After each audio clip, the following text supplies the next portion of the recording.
On tonight's show, we have actress and artist Brittney Level. And now for your host, KoolKard.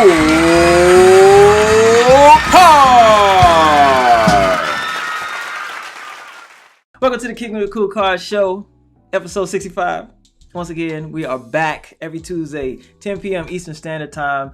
I bring you great guests to give you great value, so you take away, put in your tool belt, and go do something with it in life. All right?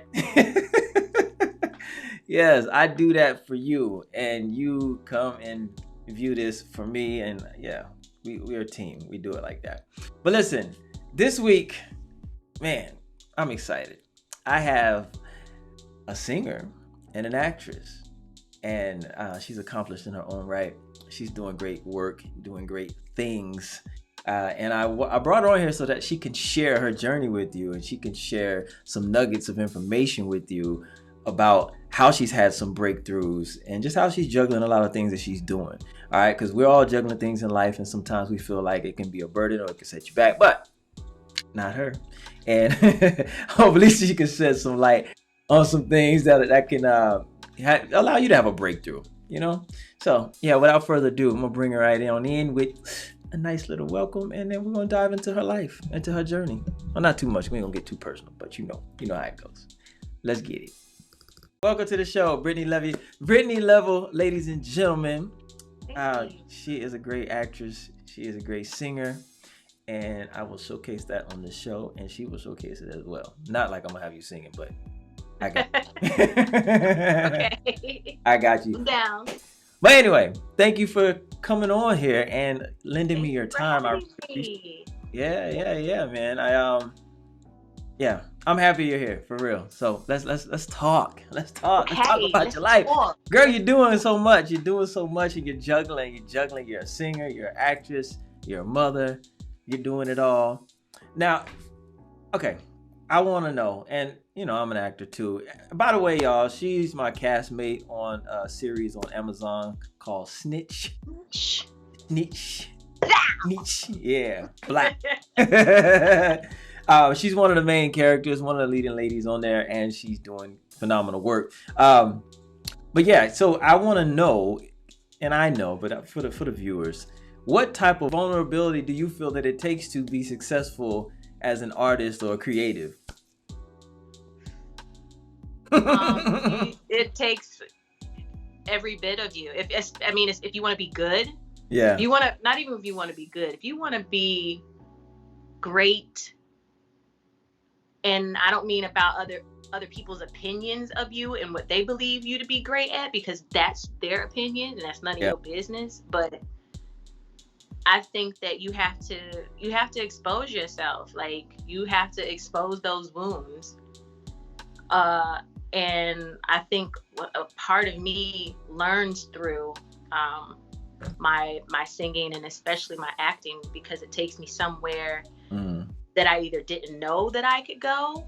Right. Sometimes to the point where it's so scary, and I forget that there's an acting, and I'm so vulnerable within that moment that the scene may not even cause for me to cry, but that's what comes out of me.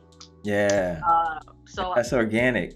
Yeah, you have to be in that moment, even as an artist, like when you're singing, because people can hear when you're lying. Yeah, for sure. People know that you're lying. Yeah. Which is why you have quote unquote not so great actors, and then you have those actors where you're like, if you're sitting and you're watching a movie and you know the movie's it's not real, this didn't happen. Yeah. You sitting up there crying. Yep. It takes you there. That is no different than people that do voiceovers. You cannot sit up here and tell me when everybody was watching The Lion King and Mufasa died and Lil Simba said, "Dad, get up." You could hear it. Yeah. In JTT's voice, you could hear the vulnerability. Yeah. In that. So you always, no matter what you do, be great at it. Give it your all, because if you don't, it's gonna come off that way. It's gonna come through. Yeah, it bleeds through. It very much so. That's why I said you're gonna have to show your wounds. Yeah, for sure. But the cool thing about that is that when it's over and said and done, there's a lesson that or at least me personally, I've learned something through it. I'm like, dang. Well, okay then. Let me take a moment. You know what I mean? Or there's a rift or a note. Yeah. That I didn't know that I could hit. And that's why some people come off movies and have to go and like get therapy. They gotta detox themselves, and they get so lost in the character. Very much so. Like that clip that you showed with on The Resident with Morris Chestnut. I was away. Like I was away to the point where I didn't want anybody to think that I was being rude or anything. So I just kind of let the director know. I was like, and when you need me, I said, right when you actually need me, I'm right here. I'm not leaving the set. I'll be off in the room to where they can't see me. But I was in a space. Yeah. And whenever I have to do those, it always takes me, like even now, don't cry, girl. It's always going to take me to a spot where a lot of those I haven't fully, completely healed from.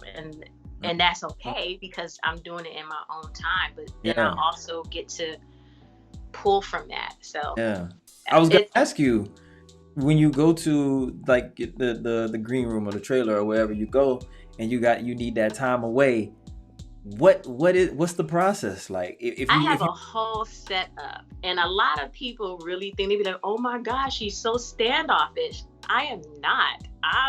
When I'm at work, I'm at work. Yeah. And in between, like when we on set, if it's a jokey, laughy, having fun, and that's the environment that we're in, then that is the avenue that I pursue so that I can fully immerse myself in it. Right. In that moment because I had been on The Residence, I think like there was 2 more episodes prior to that. And it was during the process of my mother dying, and I had to go back. I hate hospitals. Hate them. Yeah. I had to go to a time. Wait. Hold on. Let's be clear. The lady that played my mom. Okay. All right. She was in that was a process. Okay.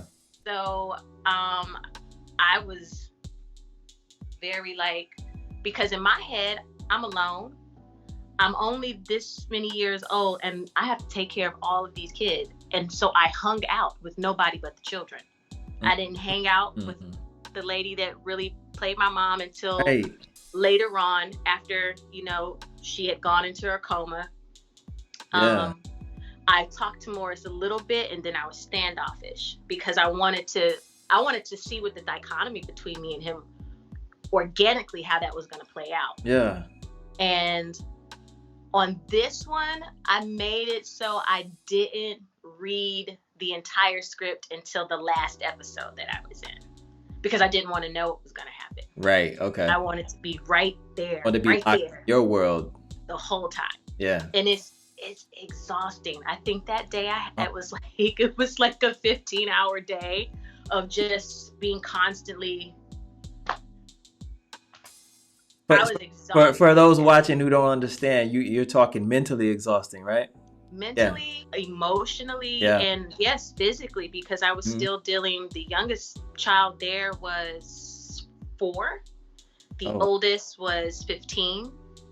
And there was 8 of us all together. So wow. I'm still running around, and I'm doing these scenes, and they're still right there. And it became this little tiny, cute little family for a second, because we even had to take family portraits. We had to do behind the scenes stuff so we could get backstory. It was a lot. So I was around them for 4 days, 16, 18-hour days. Yeah.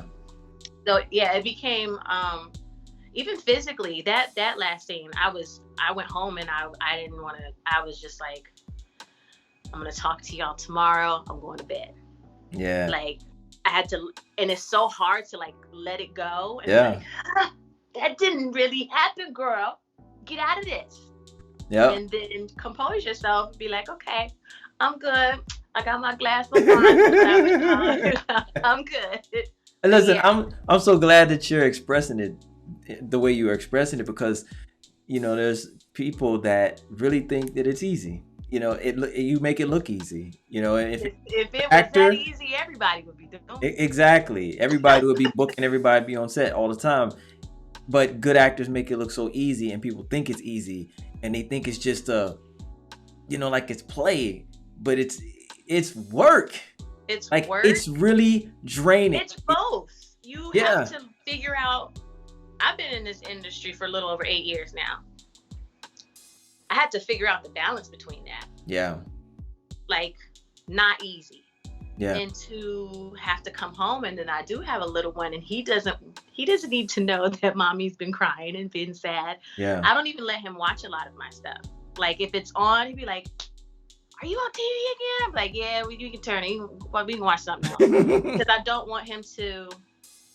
He's very emotional, so I don't want him to be like, "What's the matter? Did that really happen?" He'll be confused. Yeah. So, that's that answer that question. It takes everything in you, everything, to be vulnerable and truthful to yourself, that character, and most of all, the other people in the room. You have to focus on that as well. It is a revolving door of energy. And then because go ahead. I'm sorry. Go ahead. Because what you give. If you go hard and y'all in this argument or whatever y'all need to be doing, take Baby Boy for example. Oh my gosh, you would have really thought that them two were together. Yep. And it was beautiful because you were like, are they really dating? No, they. I know. But you can't associate the two without the other. When you say Baby Boy, you think of both of them. Oh, both of them, exactly. Yeah. That really I took Meisner classes, and that really speaks to that technique, because you're really going off of what they give you. Because there's like some actors will say, well, there's nothing there. No, there's always something there. That's a lie. There's always something there. You know, when there's nothing there, that's something. What do you do with that? And I was gonna say, even when take Anthony Hopkins for example, I was cool enough to just ease my way because I knew somebody that was on a set that Anthony just happened to be, and I was like, I'm not gonna say nothing. I just want to watch. So I was on set just to watch. I couldn't hear a damn thing Anthony was saying. He's mic'd up. Yeah. But when you see the scene, I forget who else was in the scene with him. He's sitting down at the table, and it sounds like he is chewing into this dude. You wouldn't know it. It is an emotion. Like, I love Anthony Hopkins. He doesn't have to raise his voice. He's very like, it's all here. Yeah. And I was listening to one of his interviews the other day, and he said that he is a people watcher. And I was like, that might be why I like him. I people watch, and I steal bits and pieces from people. So I don't even know if this is really my real personality. I have no idea. This could be the girl that I knew from in 4th grade, and I was like, I like that. I'm gonna take it. So you know, like I absorb energies and people, and what you give me, I'm gonna give it right back. Yeah. And it don't have to be me up here and you up here. I could be like, okay. Why are you popping off at the mouth? And it can be vice versa. And I'm popping off and I'm getting so pissed off at you because you're not giving me what I want. We're supposed to be in this together. Right. You feel me? Yeah. So yeah, it's very hands-on, and it's a lot of vulnerability, but the work, man, I love it. Yeah, I was going to say that too. Okay, do one thing. Scoot over to your right just a little bit. Am I right? Yeah. We want to get you centered. A little bit more. There we go. That's better. Yeah. Now you in the picture. You can still come a little bit more, but we'll work with that. Right there. Okay. Now you're perfect. I was gonna say, all that it takes out of you being on set is like, that's the reward, though. It's the reward, and it's like a fantasy. It's almost like a playground. It is. It's a different world, and it just feels so good to be there. Because I think you get to also connect with the purest parts of you, and that had to have been when you were a child. Did you really care that what you want to be when you grow up? A dinosaur? You know what I mean? Yeah. Like, kids ain't thinking in their head that's not unobtainable. Like, they're not thinking that. Yeah. It's just like, no, tomorrow I'm T-Rex. Yep. And it's real to them. And that's it. And that's the goal. And then when they find that T-Rex costume, it's real hard to get them out of that play mode. It's all day. Yeah. And they don't care. Yeah. Like, they're the epitome of no giving whatsoever. Yes. And I love bringing that into my work, because it's like, what y'all gonna do? You gonna laugh? Laugh. Yep. We all in the same boat right now. You're not a real doctor. Shut up. Like, you know what I mean? Yeah. Now, did you start writing before you got into acting? Because I was going to ask you, how much did writing help you discover your vulnerabilities or deal with your scars and be able to put, wear them on your sleeve to catapult your career in acting?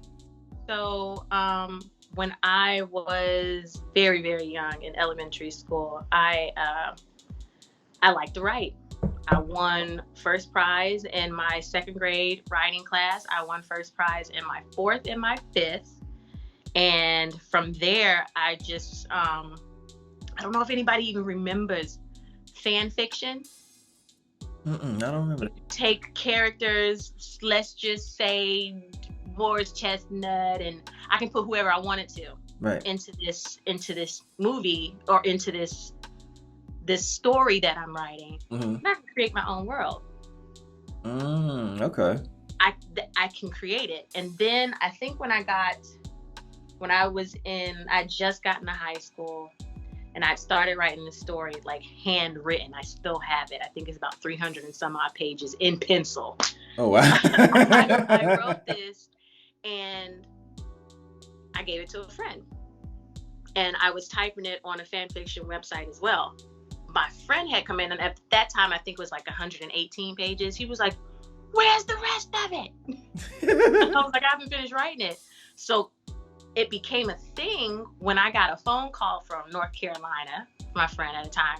She's like, "Girl, we're going to have to take this down," because it was some very sexual content in there. And I was only in high school.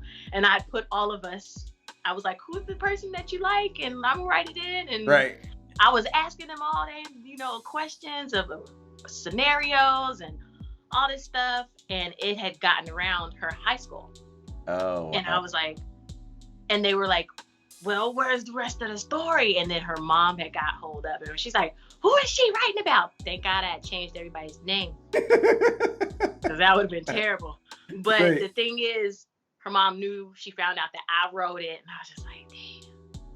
Well, I'm just expressing how it is, because when you're in high school, them hormones start to be flipping like pancakes. Oh, you feel me? So I wrote it down, because even then I was in the studio, I was singing, I was touring, I was in high school. Yeah. And I like to work.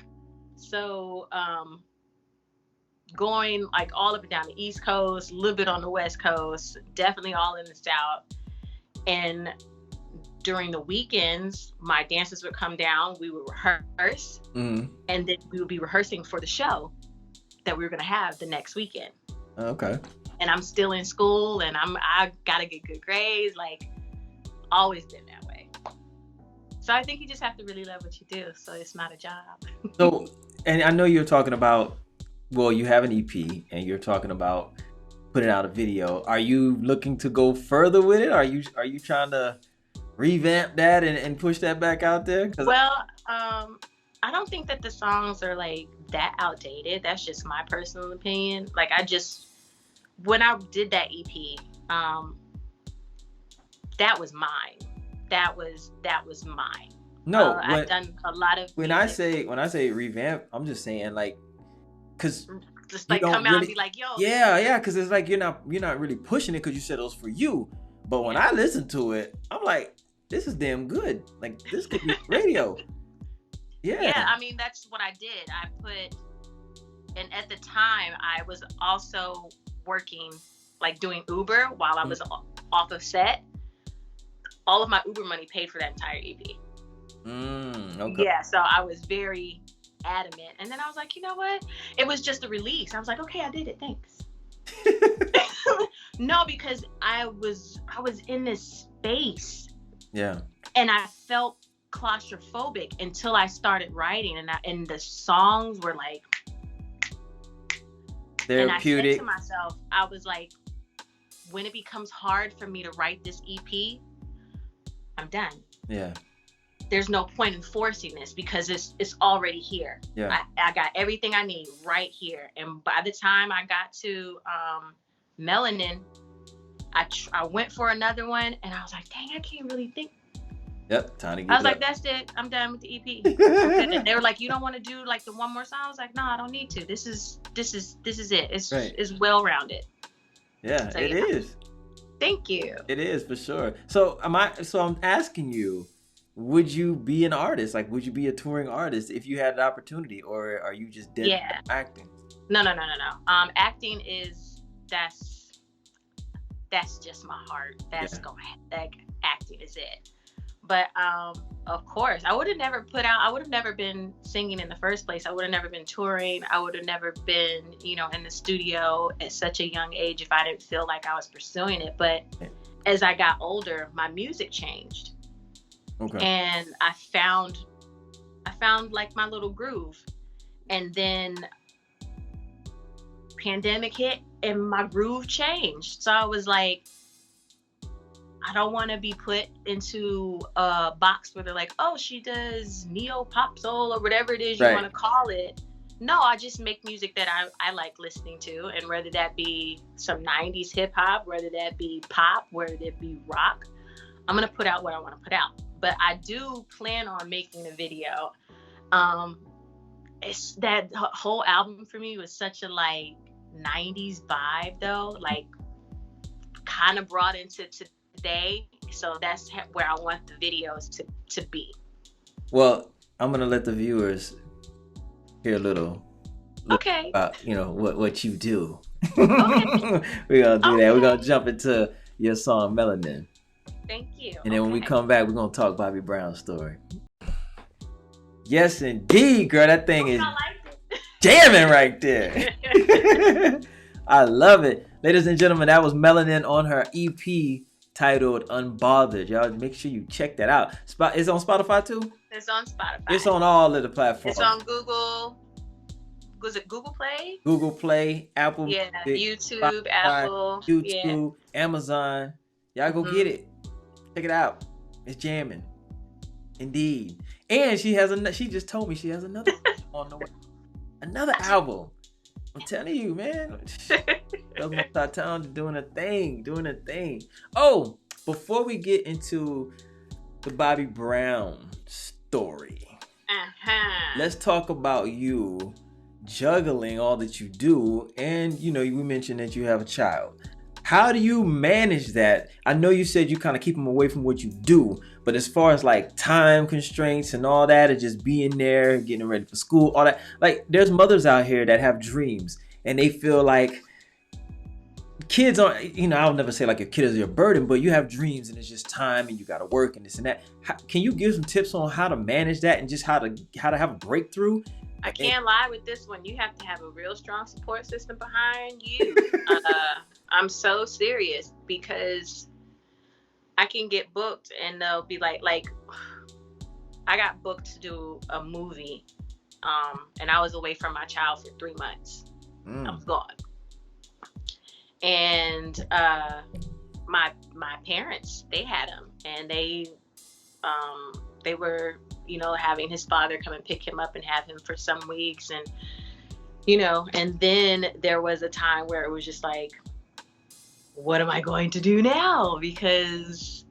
And I started to, I would drive with him and one of my parents would be with me. My parents are retired.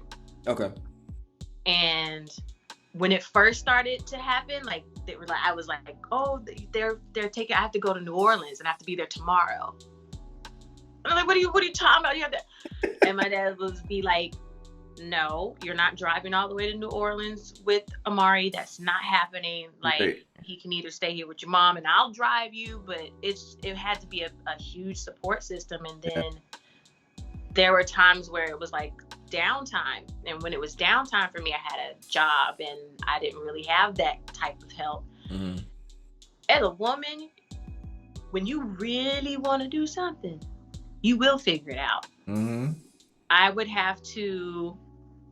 Sometimes I'd have to, he'd be at home for like 2 hours by himself because I didn't get off of work until 2 hours after he would get out of school. So there would be times where I didn't eat on my breaks because I would take my lunch break to go do an audition. Mm. And then I'd have to run to the school and be like, hey, are y'all able to keep him for like another 2 hours? And they're like, well, he's not in an after school program. I'm like, well, I have to go back to work. And they were like, okay, we can keep him for an hour, but then somebody's got to come get him. There were times where I would put my son in an Uber and be like, don't talk to anybody. Oh. The Uber driver knows this is what the car looks like. Let your teacher know that an Uber driver is coming to pick you up to take you home. He had a key to get in. I can't say that it's easier or harder the older they get, because it was harder on me as a mom when he was younger, being away from him for long periods of time. But he had people around him that loved him. And then as he got older, he was like, nah, I got it. Like, I got it. Go. Yeah. Because he knows what I do. Right. And he knows that I don't have a normal 9-to-5 job. And when I do, I can see sometimes he gets a little bit discouraged, and I have to let him know, all this work that mommy's doing, this is for you. Yeah. It's for you. It is so that I can make sure that you're good. Right. In the future, and you don't have to work as hard as I do. So definitely, and even if it's not your family, you got friends. Get your tribe. Yeah. Your tribe that's mentally like you. Yeah. That they understand you. Because if you don't have people like that in your world, it's going to be very, very difficult.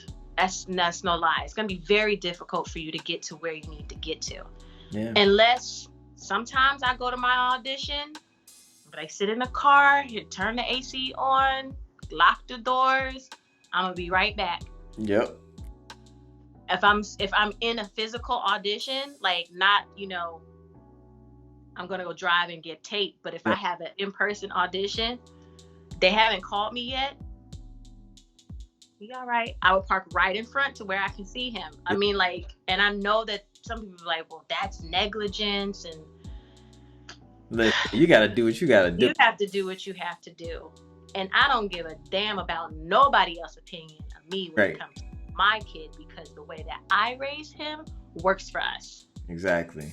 Point blank, period. And if it didn't, how is this working? Right. How is all of this working? Right. And then you're going to have to seriously, you gotta have to have a spiritual connection. And I don't want to tell anybody about their religion. You have to have a very spiritual connection with your higher power.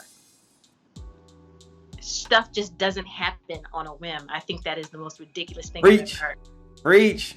So Preach. You have to be in alignment with all of those things. You really do. So when you're taking care of yourself, the universe can see that. Yeah. Then the universe will go, well, okay, I see you working hard. I'll take care of you.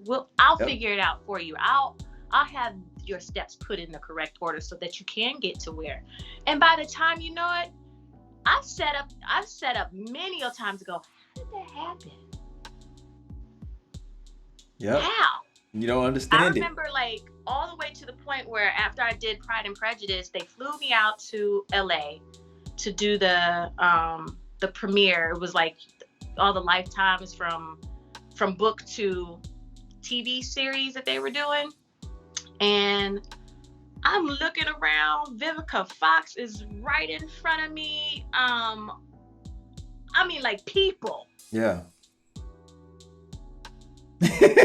I'm so serious. I was like, in the middle of my party, drink in hand. I said, oh God, how did I get here? And for a second, it was quite overwhelming until it was like, and Vivica Fox comes up to me. She's like, "Oh my God, I loved you in Pride and Prejudice. Y'all all look like real sisters." I was like,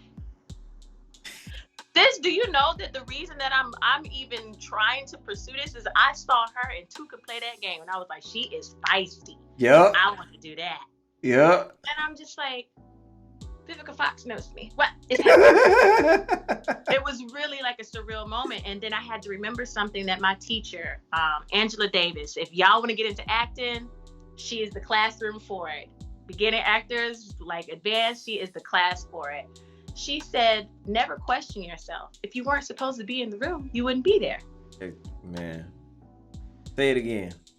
If you weren't supposed to be in the room that you're in, you wouldn't be there. So when I asked, I said, it was surreal, almost to the point where I was getting clammed up. And then her words popped in my head. I was like, oh. Supposed to be there, man. Oh. Put the work in. All that sacrifice, yeah. everything you just said about, with your child and just making it work, like that's the journey, that's the sacrifice, and that's what it takes to be there.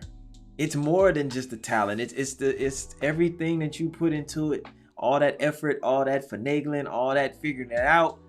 I'm telling you. There have been some times where I have been, for real, homeless, no car, or I was in and out of my car in hotels. My son didn't even know. He thought we was having an adventure. I was like, which one you want to go stay at tonight? I'd already picked it. It was the cheap one. He thought he was doing something. You got to make it to where they don't know that you're struggling. They don't know, yeah. Because they, you know what I'm saying? Where they can't feel that energy. And it's like, no, it's fine. Mommy's got it. Because you can't sit up there and tell your child that you don't have it. Yeah. They will fall apart. Yep. It won't work. Absolutely.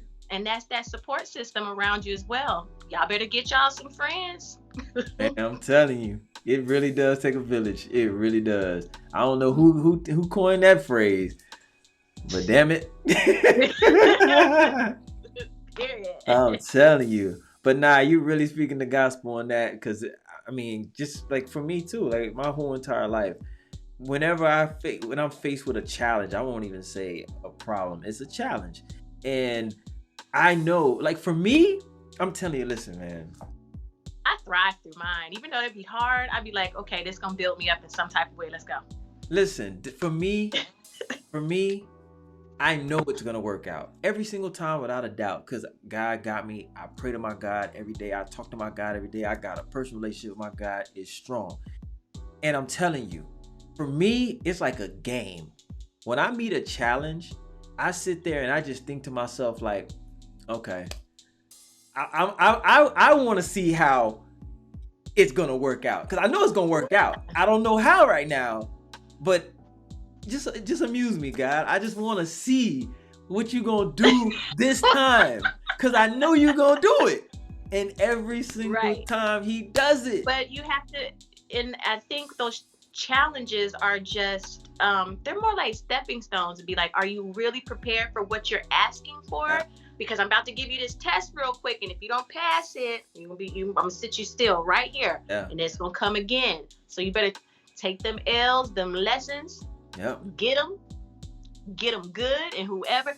And I don't even tell people move out my way. You ain't gotta move out my way. I'll move out of your way. Let me move around you, so I can get to where I'm going. Because you in your own way right now. Let me get out of your way. Yep. Listen, man, it's all a state of mind. It's not a I can't, it's how can I, And when you start thinking like that, like you said, man, the universe works in your favor. The universe works with you. When you start thinking, how can I, your mind is going to keep working and working and working and working until it figures out how you going to make it happen, because everything that you come up against is possible to overcome. Yeah, look at all the people that made these inventions, and we able to do this. You really think somebody said when they picked up the telephone, I can't? No, they was like, that didn't work.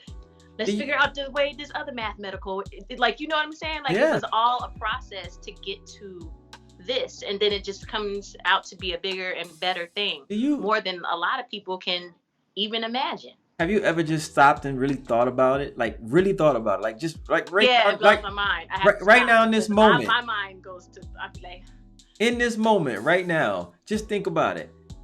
Everything material that we can touch, that we see, somebody created it. Somebody thought it. Somebody thought of it, and somebody created it.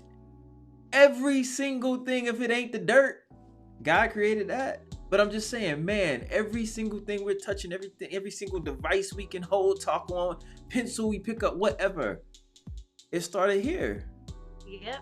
That's crazy. And then they wrote it down, and then they physically manifested it, and then that idea, and then that idea, and then their tribe formed. Yep. And then somebody, a brain that was good on this side and one that was good on the other side, and the frontal lobe was working, and then they all came together, and it was like, that's it. Yep. And now it's everywhere. Amazing, man. Amazing. We are, but a lot of people don't be thinking that they popping. I'm popping. I know something. Don't get me wrong. Sometimes I get discouraged. But that's the human part. That's human. I have to adhere a lot of times to the God part in me. Yes. And that it's a lot. It's easier said than done. But it's a thing that I do. I try not to let myself dwell in a negative space any longer than 5 minutes. If I'm gonna pity party, I time it. I'm not even.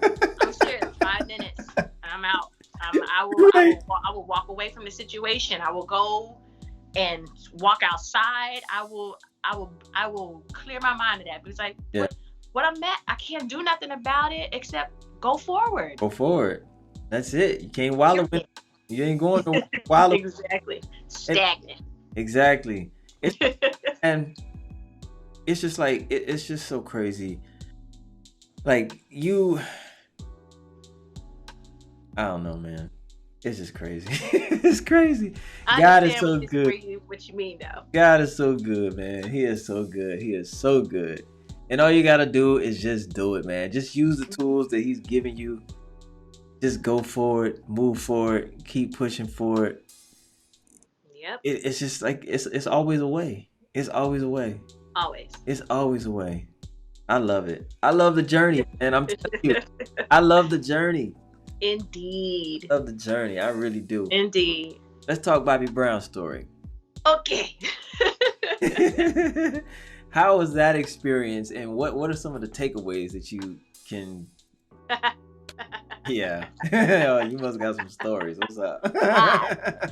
Man, I always say this. I was like, as long as I live, I will. It's kind of dope too. As long as I live, I will never be disassociated with that, with that movie or Bobby Brown. Yeah. I'm no matter what interview I'm in, I'm always asked about it. Yeah. What I took away from it was to not take everything so seriously. That I was worth being there, and that was kind of like it's still a small community. Like, I still talk to some of the people that were on that show. Right. When we see each other, it's right back into that groove of, oh, that's Bobby people. For real. But it was also extremely surreal. I mean, the way that happened was crazy. I remember I was gonna quit acting the day that I got booked. Stop playing. A lot of people don't know that, but why? You were in one of your discouraged moments? I was at my 9-to-5 job. Don't get me wrong, it was paying very well. Hey, we gotta do what we gotta do. It's paying well, so this isn't really working out. And I was in the middle of typing the email to my agent. I was like, I don't think this is gonna work out. Blah, blah, blah. Oh, wow. And it's from my agent. And it's like, send me over the book. I was like, I'm at work now.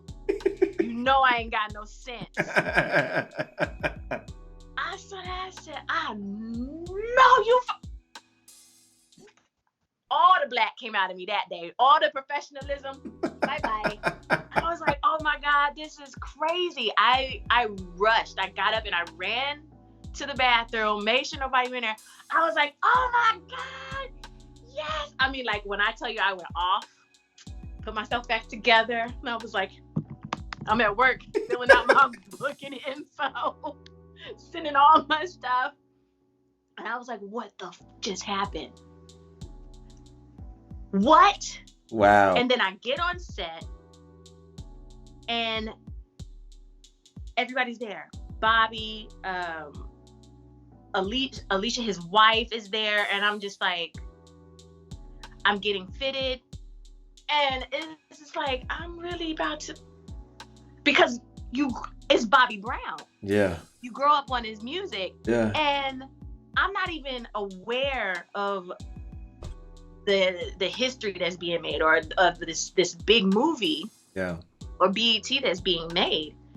And most of my scenes, like I said, were with Woody, but of course Bobby was on set, and I didn't want to overstep my boundaries because I play his first baby mama, Landon's mom, and there's not much out there about her.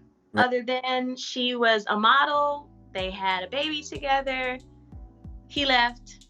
She went on to marry Carl Payne. Oh, really? Yeah. Oh, wow. Are they still together? Mm-hmm. So when I did Pride and Prejudice, I didn't know, and I was not putting two and two together. And he was like, I know you from somewhere. And then the next 2 days, he was like, you played my wife in a Bobby Brown movie. Oh, like, wow. That's right. Yeah. But little did I had forgotten, because I met Landon in LA. We were in the same acting class. Are you serious? And he came up to me. He was like, yo, I just want to let you did really good playing my mom. I was like, okay.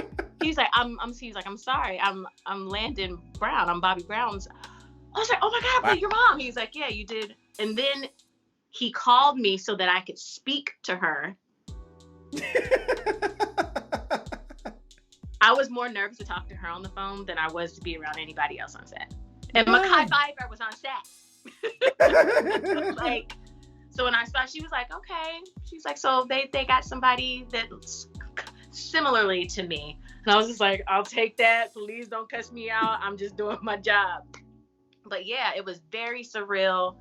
Like, after that, hanging out with Bobby and his family and kicking it with Woody and everybody. It was just, that was a fun set to be on. That was a really fun set to be on. And that everybody was here in Atlanta or LA?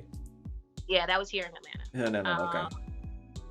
I was just, at that point in time, because Bobby Brown's story was so big, I was kind of like everywhere. So like BET Awards and after parties and all that stuff. And then you just literally see the same people over and over and over again.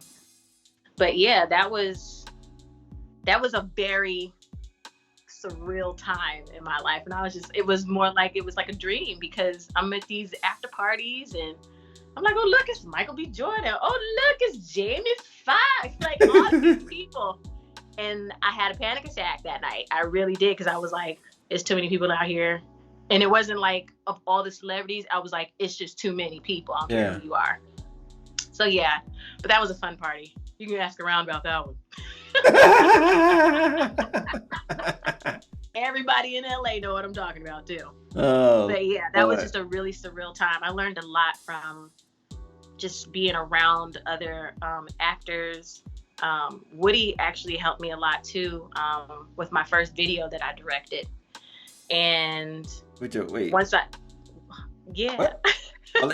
know he produces a lot of content and he does stuff. Content. Okay, so yeah, expound. There was a group that I liked and I wanted to do a fan video, so I hired actors and a director who was my assistant director. It was my first time actually directing a video, and just to see if I could do it. And I showed it to him and he gave me all these pointers, and I was just like, but I don't have that equipment. He was like, do you know I'll put a lot of my stuff on my iPhone? Like, he was like, it's about the programming that you have. I'm like, right. Duh. So yeah, just like learned a lot from everybody on That's set. dope. That was very much my college for acting. So you can say that Bobby Brown's story kind of changed your life and changed the trajectory of where you were going, because you're about to quit. I really was. And now I'm just like, well, what's for me will be for me, because that was insane. I was in the middle of saying bye-bye, and I got the notification, and I was just like, look at God, man. For real. So I was just like, I'm not gonna quit. For what? For what? Because I'm telling you, you never know. Tomorrow listen, man. But what's so funny, there were other actors that were telling me, they were like, when I told my story, they were like, yo, me too. Like, I was in the middle of on the phone. They were actually some of them were on the phone with their agents, or they had already said goodbye. And the agent, within 5-10 minutes, was like, are you sure? Because you just got this part. And they were like, that's crazy. I'm gonna come back. Yeah. That's crazy, man. I think everybody on that set, we were all kind of in the same boat in our lives at that time, which is why it meshed. And I'm telling you, that is nothing but God. It's nothing but God. Period. It's nothing but God. God knew you needed a tribe, a support group in that realm to pull you through, to pull you out of that rut you were in, and out of that. You know what I mean? like Yeah. And for like the next, I want to say for like the next year or two, we all kicked it. We hung out like when we were in the same city. Yeah. Like, what y'all do? So yeah. And then it was like, okay, let's move on and let's do our own things. But it's all love. Nobody is like, oh my God, I can't wait to not see this person. Right. It's not like that at all. That is so dope. Yeah. Let's talk about, so you've done stuff at that magnitude, right? And then you got Snitch, right? Mm-hmm.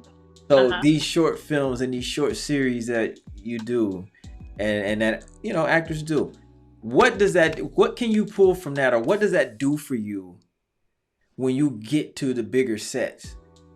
You know what I mean? Like, speak to that, because people need to understand actors. I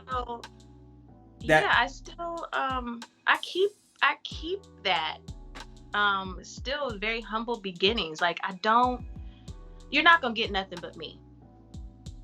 That's all I can give you. I've seen actors on sets that they wild out.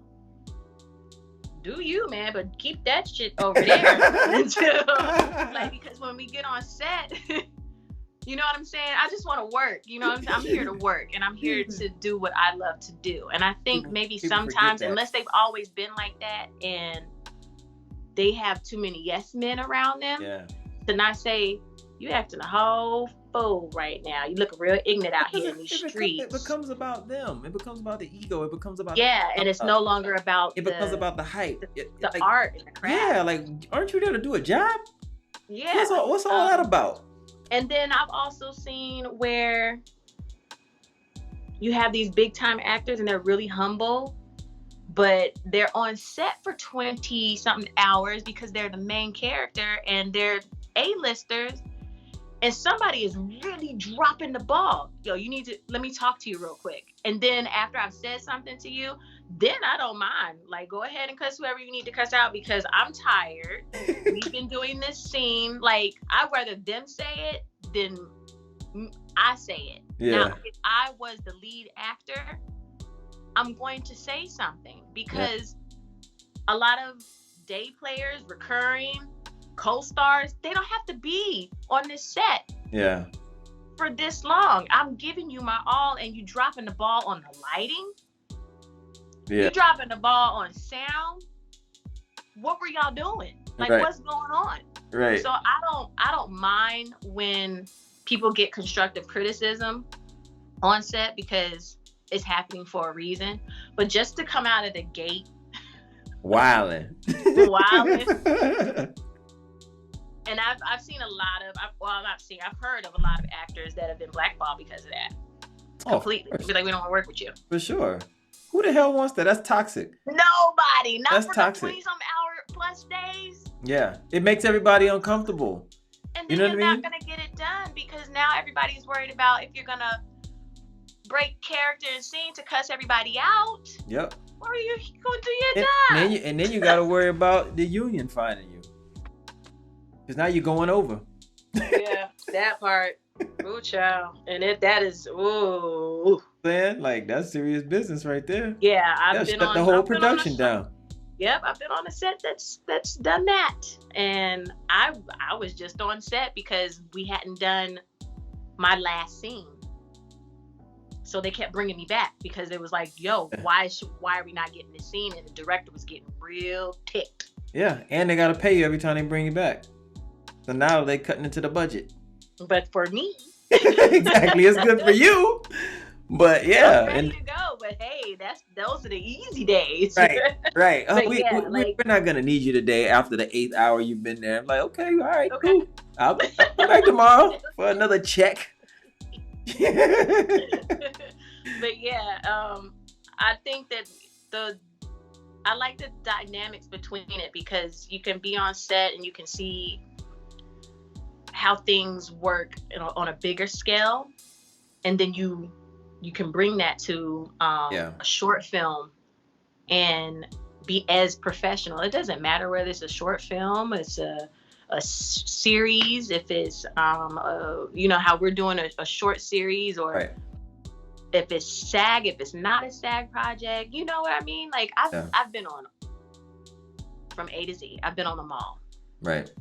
What I think is good about it is that, for someone like yourself who's been on these bigger sets and then you come to these, smaller sets or indie sets, I'll say, and then for actors who haven't had the opportunity to maybe be on those bigger sets, and then you bring that type of professionalism around, and you know what I mean? Like you can teach people something. Like if they're sponges and if they're paying attention, they can look at you and say, oh, okay, boom, now I'm close to somebody that I can take from that's been there. I can take something from them and get myself to the bigger set. You know what I mean? If they pay attention. Because a lot of people get on set and just want to joke and whatever. Oh, that irks my nerves. But yeah, me, when I get on a set, man, and there's some people, a bigger set, I'm a sponge. I just sit there and I just evaluate. I watch. Yeah. I did that. I do that on all of them, especially with actors that have attained the credibility that I want to be at. Yeah. I just got off the set of Aretha and Courtney Vance. You know who that is? Probably by face. When you see him, you know exactly who it is. He's amazing. He's so humble. He does not mind if you ask questions. Like, I was like, when I get to that caliber, that's how I want to be. Yeah. I want to be able to hand out knowledge and have them be like, yeah, okay, and then what else? And he didn't treat anybody any differently, from the extras to the director. Everybody's the same. Yeah. And that's just him. He's such a sweet, humble, nice guy. He's amazing. Sorry about that. Can you see me now? Yeah, I can see you. I'm about to say, girl, where you went? I don't know who that was. Trying to call me. Oh, somebody tried to call you? They like, girl, it's 11 o'clock. Get off that Zoom. Nah, that be them Facebook people. I don't know. I don't know how to stop that. People crazy. Oh, yeah, you were saying that. People be trying to call you on Facebook, right? Yeah, I'm like, I don't know you. But you gotta have your phone number to have your account set up. Yeah, you gotta be careful. But you can block your number on there. You do know that, That's right? all I do. Every time somebody calls, they get blocked. No, I'm saying like on your Facebook, do they list your number? Is your number listed? No, the messenger. Oh, you can call through the messenger. You can call through messenger. Yeah. So if I cut off messenger, I'm cutting off business links as well, and I'm not about to have no fool that want to call me at 3:00 in the morning and mess up my money, so I'm just gonna block you. Right. That's crazy. Like, are you crazy? That's clearly crazy. So before we get out of here, I wanna also talk about like branding, because you're a product, right? You're a product, you're a brand. Brittney Level is a product, she's a brand. Yeah. You get cast for a lot of younger roles. I do. I'm just not getting cast. Speak to that, because it's not, I mean, other than the gene pool and you're aging well, right? but Yeah. just how you no seriously, like how you present yourself and the pictures that you've taken.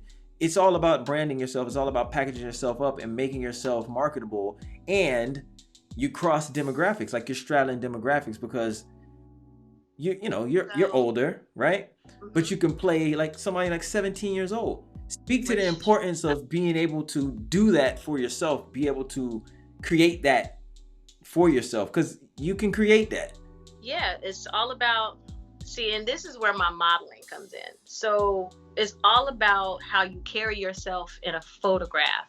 And that whole smiles thing and that eyes thing and what you're doing in that photograph, that's a part of acting too. And when you take your photos, because a lot of people be like, oh, I'm pretty in my headshot. For real. Yeah. I'm like, give me my good angle. And they're not, where's the character? Right. Where's the person that you're trying to play? If you want to go get glamour shots, beauty shots, go do that. Yeah. And then you need to make sure that you have a photographer that knows exactly what they're doing. So when I want to play younger, most of the time I will put my hair to the side and I'll do this. Mm-hmm. That's young. That's 16, 17 years old. If I want to be a businesswoman, I'll take my hair and I'll put it up and I'll have this down and I'll put in tiny, tiny studs. Okay. That's business. Yeah. And I'll wear my jacket or my sweater that crosses over if I want to play a college student. And what you can do with that is, I know they're like, hey, only 4 looks can be like $400. Right. So this is a little secret. So if you want to be college student or everyday guy, girl next door, but you also want to be business, you get you a tank top or a white shirt for the dudes, is V-neck. And in order to dock that up, you can either put on glasses. Now you look like a lawyer, business, young college student, or you can put a sweater over that. That's still one look. Yep.